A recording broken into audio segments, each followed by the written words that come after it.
வணக்க நண்பர்களே! இன்னைக்கு நாம திருமலைக்கு திருக்கொடை தந்த சாமவை தேவியார் அப்படிங்கிறவங்க பார்க்க போறோம். சாமவை தேவியார் அப்படிங்கிறவங்க யாருங்கிறத அப்புறம் சொல்றேன்.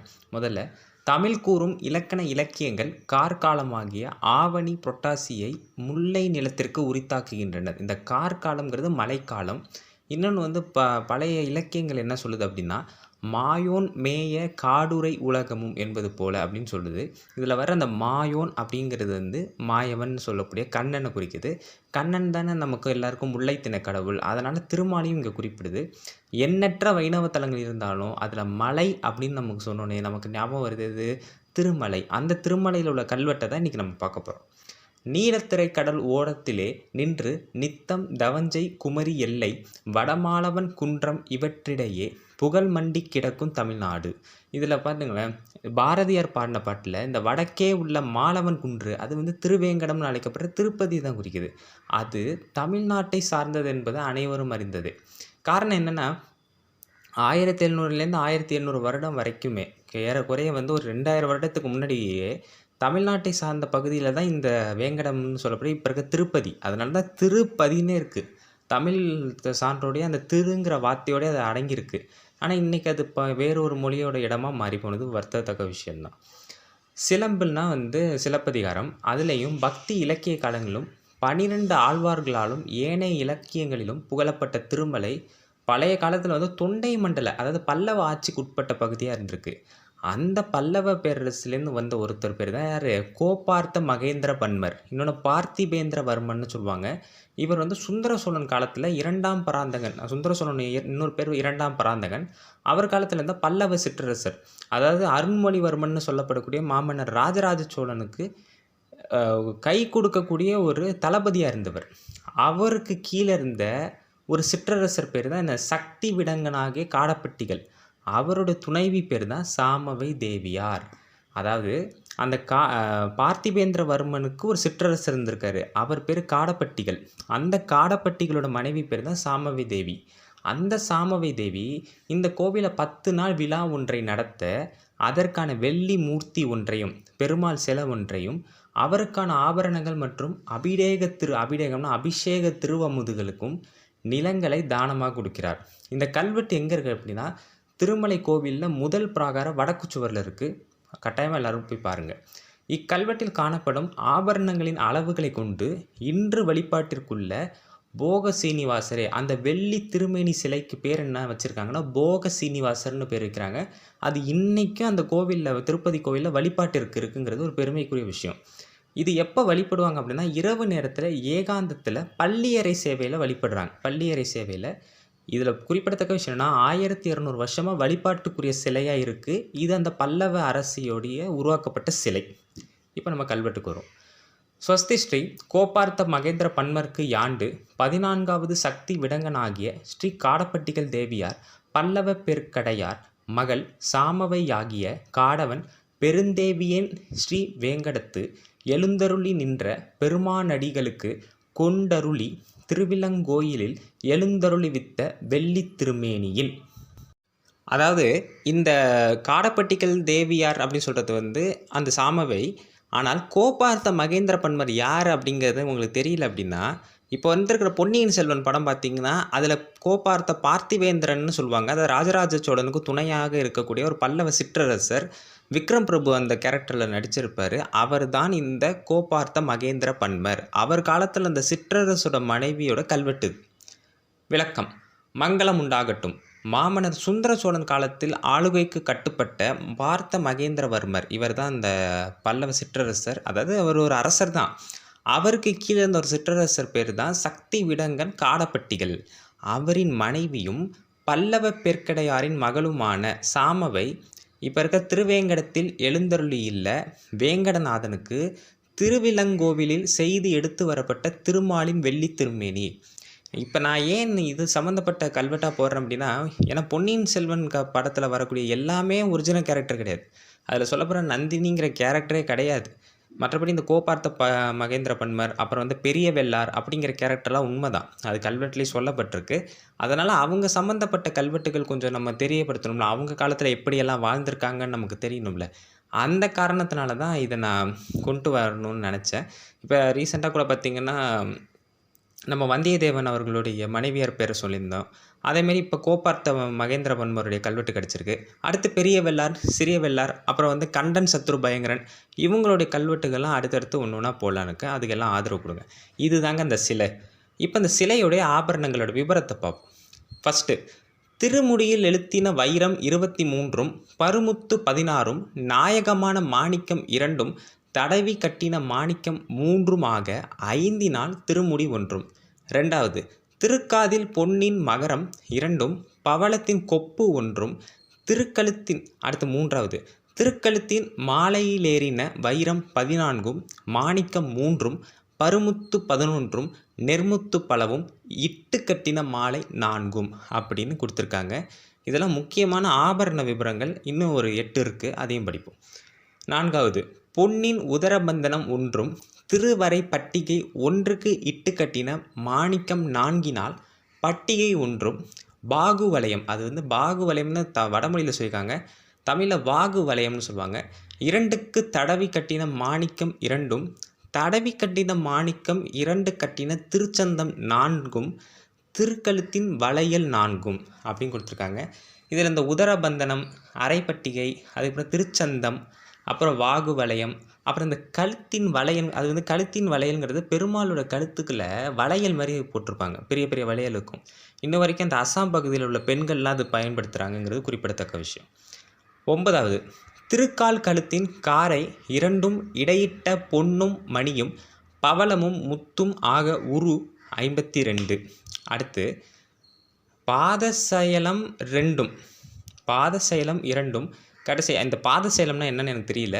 11 கடைசியா வெள்ளி பிரபையில் ஏறின நாயகமான மாணிக்கம் 1 இத்தனை ஆபரணங்களும் இட்டு செய்த பொன் 47 களஞ்சும் இத்தனையும் கொண்டு அபிஷேகம் செய்வித்து எழுந்தருளுவித்த மணவாள பெருமாளுக்கு அப்படின்னு இந்த கல்வெட்டில் 2ஆம் பகுதி முடிஞ்சிருக்கு.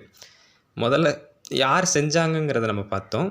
இப்போ அந்த ஆபரணங்களோட விவரம் பார்க்குறோம். அடுத்து 3ஆம் பகுதியில் வந்து அதற்கு நிலதானம் கொடுத்த கல்வெட்டு. 4ஆம் பகுதியாக சொல்கிறது வந்து பார்த்திங்கன்னா என்னென்ன அமுது படைச்சாங்க, அதாவது படையல் என்ன படைச்சாங்க, அரிசி என்ன தானம் கொடுத்தாங்க, இது சம்மந்தப்பட்டதாக இருக்குது. மொத்தமும் இந்த கல்வெட்டே 4 பகுதிகளாக பிரிக்கப்படுதுங்கிறது குறிக்கத்தக்க விஷயம். அந்த காலத்தில் திருப்பதி கோவிலில் எப்பேற்பட்ட நடைமுறைகள் பழக்க வழக்கங்கள்லாம் மன்னர்கள் செஞ்சுருக்காங்கங்கிறதுக்கு இது ஒரு எடுத்துக்காட்டு. இந்த ஒரு கல்வெட்டு ஒரு எடுத்துக்காட்டு. இப்போ நம்ம இதுக்குண்டான விளக்கத்தை பார்ப்போம். முதல்ல பார்ப்போம் தலைமுடினா கிரீடம் அந்த பக்கம்லாம் இருக்குல்ல, அதில் உள்ளதில் எழுப்பிய வைரம் மொத்தம் எவ்வளோனா 23, பருமுத்துனா பெரிய முத்து அது வந்து 16ம், மேலே மாணிக்கம் 2ம், அதாவது மேலே வந்து கொஞ்சம் மாணிக்கம் பொறிக்கிறாங்க அது 2ம், தடவி கட்டின மாணிக்கம் 3ம், ஆக மொத்தம் எத்தனை மாணிக்கம் செய்கிறாங்கன்னா 5 மாணிக்கம் செய்கிறாங்க. இது எல்லாமே அந்த கிரீடம் அதாவது திருமுடி 1ம். 2வது காதில் வந்து பொன்னால் செய்யப்பட்ட மகரம் 2, மகரம்னா அந்த ஆரணம் தோரணம்னு சொல்லுவாங்களா அது 2ம், பவளம் இந்த பவளம் வேற, பவளம்ங்கிறது பெரிய பெரிய மணிகளுக்கு பார்த்தீங்கன்னா அதை கோர்க்கக்கூடிய ஒரு கோர்ப்புங்கிறது என்னன்னு சரியில்லை, அது வந்து அந்த நூலா என்னன்னு தெரியல, அது ஒரு கோர்ப்பு 1ம்னு கொடுத்துருக்காங்க. 3வது கழுத்தில் மாலை போல வைரம் 14ம், மாணிக்கம் 3, அதாவது கழுத்தில் மாலை போல் வைரத்தை கோர்க்கிறது வந்து எத்தனை கோர்த்துருக்காங்க 14 கோர்த்துருக்காங்க. அப்புறம் மாணிக்கம் ஒரு 3 கோர்த்துருக்காங்க. அப்புறம் பெரிய பெரிய முத்துக்கள் 11 கோர்த்துருக்காங்க. அப்புறம் நெர்முத்து அது என்னன்னு சரியாக தெரியல. ஆகிய அனைத்தும் கட்டிய மாலை 4 மொத்தம், அதாவது ஒரு இதுவும் சேர்த்து மொத்தமாக 4 மாலை கட்டியிருக்காங்க கழுத்து பகுதியில். அடுத்து பொன்னால் அதாவது தங்கத்தாலே உதரபந்தனம்னா ஒட்டியானம் 1ம், அந்த திருவரை பட்டிகை இப்போ இந்த ஒட்டியானத்துக்கு இன்னொரு பேர் அரைப்பட்டிகைன்னு பேர். அந்த ஒட்டியானத்து 1த்துக்கு இட்டு கட்டின மாணிக்கம் எத்தனை 4, அதாவது இந்த ஒட்டியானத்தில் மாணிக்கம் கட்டியிருக்காங்க அது வந்து 4 கட்டி ஒரு கச்சையாக மாற்றிடுறாங்க. பட்டிகைனா கச்சைன்னு அர்த்தம். அந்த கச்சைன்னா எத்தனை இருக்குது 1 இருக்குதுன்னு அர்த்தம். இந்த மாதிரி ரொம்ப ப்ரீஃபாக கொடுக்குற ஒரு கல்வெட்டை எங்கேயுமே பார்க்க முடியாது. அதுக்கு அடுத்து வாகு வளையம்ங்கிறது கை கவசம். இந்த கையிலலாம் கவசம் மாதிரி அந்த காலத்தில் வீரர்கள் போடுவாங்க. அது 2க்கு தடவி கட்டின மாணிக்கம், அதாவது 2 கை கவசம் செய்கிறாங்க. ஒரு கை கவசத்தில் 1 மாணிக்கமும் இன்னொரு கை கவசத்தில் 1 மாணிக்கம்னு 2 மாணிக்கம் சேர்க்குறாங்க. அந்த தடவி கட்டின மாணிக்கம் 2 கட்டின திருச்சந்தம். திருச்சந்தம்ங்கிறது என்னன்னு சரியா தெரியல. அது ஒலி எழுப்பக்கூடியதா என்னன்னு தெரியல. அது 4ன்னு கொடுத்துருக்காங்க. அடுத்து கழுத்து வளையல். அதான் நான் சொன்ன மாரி பெருமாளோட இந்த இதில் வந்து கழுத்துல வந்து வளையல் மாதிரி போடுவாங்க. அது மொத்தம் 4ம். அதுக்கு அடுத்து கழுத்தில் மாட்டக்கூடிய காரை. காரைனா காலர்னு கேள்விப்பட்டேன். அந்த காலர் 2ம். அதாவது மேலே ஒரு காரை இருக்கும், காலர் இருக்கும், கீழே ஒரு காலர் இருக்கும். இது 2த்துக்கும் இடையில பொன்னும் பெரிய மணிகளும் மாணிக்கங்களும் முத்தும் இதெல்லாம் கோர்த்துருக்காங்க. கோர்த்து மொத்தமாக 52 வந்திருக்கு. அப்புறம் பாத சயலம்னா கீழே உள்ள பாதம் தான் நினைக்கிறேன். அது 2ம். வெள்ளியால் ஏற்பட்ட பிரபை, அந்த ஒரு வட்டமாக இருக்குல்ல, அதான் பிரபை. ஒளி பொருந்திய திருவாசின்னு சொல்லுவாங்க. பொருத்தப்பட்ட மாணிக்கம் எத்தனை? 1 இத்தனை ஆபரணங்களும் இட்டு செய்த பொன். இவ்வளவு ஆபரணங்களும் சேர்த்து மொத்தமாக எவ்வளோ தங்கத்தை பயன்படுத்தியிருக்காங்க? 47 கலஞ்சு தங்கத்தை பயன்படுத்தியிருக்காங்க. அதாவது 32 பவுன். இன்றைக்கி இருக்கிற காலத்தில் 32 பவுன் தங்கத்தை பயன்படுத்தியிருக்காங்க. இதையெல்லாம் செய்து அபிஷேகம் செய்வித்து எழுந்தருளிய மணவாள பெருமாளுக்கு அப்படின்னு இந்த 2ஆம் பகுதியை முடிக்கிறாங்க. இன்னும் 3 பகுதி இருக்குது. அதாவது வந்து அடுத்து வந்து பார்த்திங்கன்னா நிலதானம். இந்த நிலதானத்தில் 2 வகையாக குறிப்பிடுறாங்க. அதுக்கப்புறம் கடைசியாக வந்து அமுது படைக்கிறது. அதனால் வந்து இந்த கல்வெட்டு கொஞ்சம் பெருசானது. இதில் இன்னொரு முக்கியமான விஷயம் என்ன அப்படின்னா, இந்த காரை, திருச்சந்தம் இது போன்ற வார்த்தைகள்லாம் வந்து கொஞ்சம் புதிய வார்த்தைகள். அதுக்கான பொருள் வந்து எனக்குமே தெரியாமல் இருக்குது. அதை நான் அப்பப்போ சொல்கிறேன். இப்போ 3ஆம் பகுதியை பார்ப்போம். இதில் நிலதானம், அதாவது ஸ்ரீ வேங்கடக்கோட்டத்து திருக்குடவூர் நாட்டு திருச்சுகனூர் சபையார் பக்கலும் மடமுடைய லக்ஷ்மண நம்பி பக்கலும் பொன் கொடுத்து விலை கொண்டு திருவிலங்கோயில் பெருமாளுக்கும் பொன் கொடுத்து இறை இலித்தில், அதாவது இறை இலித்துனா இறையிலின்னு அர்த்தம், இறையிலி நிலத்தில் கொண்ட நிலமும் சபையார் பக்கல் கொண்ட நிலமும் நந்தி எரி பட்டியும் மடுப்பூட்டையும் லக்ஷ்மண நம்பி அடை கொண்ட நிலமும். இதில் வந்து இந்த நந்தி எரிப்பட்டின்னு ஒரு வார்த்தை வருது பார்த்திங்களா? அது வந்து இப்போ திருப்பதி மலைக்கு கீழே நந்தி சர்க்கிள்னு ஒரு இடம் இருக்குது. நந்தி வட்டம் அப்படின்னு சொல்லுவாங்க. அதுதான் இந்த நந்தி எரிப்பட்டி குறிக்குதுன்னு நினைக்கிறேன். அப்புறம் மடுப்பூட்டைங்கிறது இப்போ மாற்றப்பட்டிருக்கலாம் பேர். அது எந்த இடம்னு எனக்கு சரியாக தெரில. ஆனால் திருப்பதியை சுற்றி இருக்கக்கூடிய ஏதோ ஒரு இடம். ஆனால் இந்த நந்தி எரிப்பட்டிங்கிறது எனக்கு தெரிஞ்ச அது நந்தி வட்டமாக தான் இருக்க வாய்ப்பு இருக்குது. காரணம் என்னென்னா, இந்த நந்தி வட்டத்தை தாண்டி வேறு எதுவும் இருக்க வாய்ப்பு இல்லை. அதுக்கடுத்து மதுசூதன் ஆவியரையும், இதெல்லாம் பெருமாளுடைய பெயர், மதுசூதன் ஆவியரையும் புருஷோத்தமன் பட்டியும் ஆக 3 பட்டி நிலமும் கடிகை கோலால், இந்த கடிகை கோல்னால் என்னென்னு அப்புறம் சொல்கிறேன், அளந்து 16 சான் கோலால் 3000 குழி, 3000 குழினா 30 மா விலை கொண்டு சபையாருக்கும் தேவருக்கும், தேவர்னா இங்கே வந்து இறைவனை குறிக்கிறது, தேவருக்கும் விலை பொன் கொடுத்து இறை இழுத்தி மணவாள பெருமாளுக்கு நிமந்தத்துக்கு வைத்தபடியாவது நிமந்தம் அப்படின்னு கொடுத்துருக்காங்க. இதில் முக்கியமான விஷயம் என்ன அப்படின்னா, இந்த தேவங்கிற வார்த்தை, அதுக்கப்புறம் வந்து சபையார் அப்படிங்கிறதெல்லாம் என்ன அப்படின்னா, இந்த அரசியார் வந்து அந்த சபையினர்கிட்டையும் இப்போ சொன்ன அந்த லக்ஷ்மண நம்பி அப்படிங்கிற ஒருத்தர்கிட்டேருந்து நிலத்தை வாங்கி அந்த எல்லா நிலத்தையும் ஒன்று சேர்த்து அதை வந்து ஒரு அளவீட்டில் அளந்து அதுலேருந்து 3000 குழி நிலத்தை எடுத்து கோவில் இறைவனுக்கு கொடுக்குறாங்க. இப்போ நம்ம அர்த்தத்தை பார்ப்போம். வேங்கட கோட்டம் அப்படிங்கிறது திருமலை, அதில் எந்த சந்தேகமும் இல்லை. இந்த திருக்குடவூர் நாடுங்கிறது எனக்குமே சரியாக தெரில, குண்டூர்னு போட்டிருக்கேன், அது எந்த அளவுக்கு உண்மைன்னு தெரில. ஆனால் இந்த திருச்சுகனூர் அப்படிங்கிறது இப்போ இருக்கிற திருச்சானூர் கேள்விப்பட்டிருப்பீங்க, பத்மாவதி தாயார். திருச்சானூர் பத்மாவதி தாயார் இருக்கக்கூடிய இடம் தான் பழைய காலத்து பேர் திருச்சுகனூர். அங்கே சபையினர் இருந்திருக்காங்க. சபையினரிடமும் அங்கே ஒரு மடம் வச்சுருக்கார் ஒருத்தர், அவர் பேர் என்னென்னா லக்ஷ்மண நம்பின்னு பேர். அவரிடமும் பொன் கொடுத்து, இந்த பொன் யார் கொடுக்குறாங்க? பொண்ணா தங்கம். தங்கம் யார் கொடுத்து வாங்குறாங்கன்னா இந்த அரசியார். பொன் கொடுத்து விலை கொண்டு வாங்கிய நிலத்தை திருவிலங்கோவில் பெருமாளுக்கு, அதாவது அந்த சபையினர்கிட்டையும் மடம் வச்சிருக்கிறவர்கிட்டையும் இருக்கிற நிலத்தை தங்கம் கொடுத்து வாங்கி அந்த வெற்று நிலத்தை இந்த கோவில் இறைவனோட நிலமாக மாற்றுறாங்க. யார்? அரசியார். அந்த இறையிலி நிலமும், ஏற்கனவே ஒன்று இறையிலி நிலம் இருக்குல்ல, அந்த இறையிலி நிலமும் சபையினரிடம் இருந்த நிலமும், சபையினரிடம் ஏற்கனவே ஒரு நிலம் இருந்திருக்கு, அதையும் இந்த நந்தி எரிப்பட்டிங்கிற நந்தி வட்டம் உள்ள பகுதி, அப்புறம் மடமும் கொண்ட லக்ஷ்மண நம்பியிடம் இருந்த நிலமும், சபைகிட்ட இருந்த நிலமும் லக்ஷ்மண நம்பிக்கிட்ட இருந்த நிலமும், மூன்றாவதாக மதுசூதன் ஆவியரை புருஷோத்தம பட்டி அப்படிங்கிற 3ஆம் நபருடைய நிலமும், மொத்தம் 3 நிலத்தையும் சேர்க்குறாங்க. அப்போ என்ன சொல்கிறாங்க? என்றிருந்த நிலத்தையும் சேர்த்து ஆக 3 பட்டினா பட்டானத்தம் 3 பட்டா நிலத்தையும் கடிகை கொள்ளணும்னு படித்தோம் பார்த்தீங்களா? அந்த கடிகைன்னா என்னென்னா சோழிங்க மலையை குறிக்கும். கடிகாச்சலம்னு கூட அதுக்கு பேர். இதுக்கு வந்து தணிகாச்சலமோ வேறு ஏதோ பேர் இருக்குது. என்னும் 16 சான்னு படித்தோம்ல, அது வந்து 192 விரல்கள். அது என்னென்னா இன்னொரு தனியாக ஒரு காணொலியில் சொல்கிறேன், சான்லாம் என்னன்னு. 192 விரல்கள் கொண்ட கோல்னா தடி. அதாவது 16 சான் கொண்ட ஒரு தடியை வச்சு மெஷர் பண்ணுவாங்க, அளப்பாங்க, அந்த நிலத்தை அளப்பாங்க. அதை வச்சு தான் வந்து இத்தனை குழி நிலம் எனக்கு வேணும், இத்தனை குழி நிலம் இவங்களுக்கு கொடுக்கு. அந்த மாதிரி இந்த 3 நிலத்தையும் சேர்க்கும் பொழுது அப்போ குறிப்பிட்ட ஒரு 3000 குழி நிலத்தை வந்து அளக்குறாங்க. அதாவது 3000 குழிங்கிறது 30 மா நிலம்.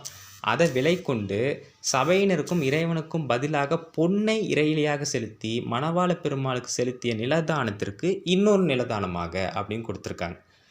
இது வரைக்கும் நம்ம பார்த்தது நிலதானம். இப்போ திருவிழா நடந்தது எப்படின்னு பார்க்க போகிறோம். நானாளி அரிசி திருவமுதும் திருநந்தா விளக்கு ஒன்றும் 2 அயன சங்கராந்தியும் 2 விஷு சங்கராந்தியும் திருமஞ்சனம் புகுவிப்பதற்கும் புரட்டாசி திருநாள் எழுந்தருளி பொதுகைக்கு விழா எழுந்தருளும் அன்று அதன் முன்பும் 2 நாள் திருவிழா எழுந்தருளிவிப்பதாகவும் சித்திரை முதலாக திருமுலையட்டி 9 நாள் திருவிழா எழுந்தருவிக்கவும் அப்படின்னு கொடுத்துருக்காங்க. இதில் இந்த விஷு சங்கராந்தி அயன சங்கராந்தி அப்படிங்கிறது வந்து ஓரளவுக்கு நீங்கள் எல்லாம் கண்டுபிடிச்சிருப்பீங்க, அது என்ன விழாங்கிறத கண்டுபிடிச்சிருப்பீங்க. இங்கே மொத்தம் 4 விழா கொண்டாடி இருக்காங்கங்கிறது தெளிவாக தெரியுது. அயன சங்கராந்தி, விஷு சங்கராந்தி, புரட்டாசி, அப்புறம் சித்திரை. மொத்தம் 4 விழாக்கள் வந்து முதன்மையாக கொண்டாடப்பட்டிருக்குங்கிறது தெளிவாக தெரியுது. அடுத்து இதோட முடிஞ்சிருது கல்வெட்டு. இத்தனையும் செய்விப்பார் திருவேங்கடத்து மாடாபத்தியம் செய்வாரையாகவும் இந்நிலம் இறை காத்து சபையார் ரட்சிப்பாராகவும் இப்பரிசு சந்திராதித்தவரை நிற்பதாக செய்தேன் சக்தி விடங்கனாகிய காடவன் பெருந்தேவியார் பல்லவ பேர்க்கடையார் மகள் சாமவையாகிய காடவன் பெருந்தேவியன் இத்தர்மம் ரட்சிப்பார் ஸ்ரீபாதம் என் தலைமேலது ஸ்ரீ வைஷ்ணவர்கள் ரக்ஷை இவை சாத்தந்த எழுத்து. இதில் இந்த இத்தர்மம் ரட்சிப்பார் ஸ்ரீபாதம் என் தலைமேலது அப்படின்னு ஒரு வார்த்தை வருது பார்த்தீங்களா? இதே வார்த்தையை ராஜராஜ சோழனும் அவருடைய கல்வெட்டுகளில் குமிழி தூம்பு கல்வெட்டுகளில் சொல்லியிருப்பார்.